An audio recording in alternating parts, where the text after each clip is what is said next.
আজি ভিডিঅ'টোৰ ফাৰ্ষ্ট কুৱেশ্যনটো হৈছে অসম চুক্তি কেতিয়া স্বাক্ষৰিত হৈছিল আৰু ইয়াৰ শুদ্ধ উত্তৰটো হৈছে অপশ্যন এ 15 আগষ্ট 1985 চনত 1985 15 আগষ্ট সেকেন্ড কুৱেশ্যনটো হৈছে অসম চুক্তি কাৰ কাৰ মাজত স্বাক্ষৰিত হৈছিল আৰু ইয়াৰ উত্তৰটো হৈছে অসম তথা ভাৰত চৰকাৰ আৰু সদৌ অসম ছাত্ৰ সন্থা আৰু সদৌ অসম গণ সংগ্ৰাম পৰিষদৰ মাজত স্বাক্ষৰিত হৈছিল বিশেষকৈ ভাৰত চৰকাৰ আৰু সদৌ অসম ছাত্ৰ সন্থাৰ মাজত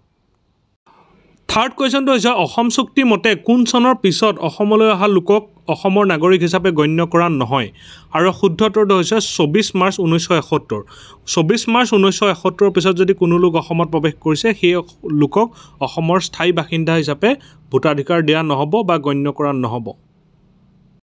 ফৰ্থ কুৱেশ্যনটো হৈছে অসম চুক্তি স্বাক্ষৰিত কৰা সময়ত ভাৰতৰ প্ৰধানমন্ত্ৰীজনৰ নাম কি আছিল আৰু শুদ্ধ উত্তৰটো হৈছে অপশ্যন সি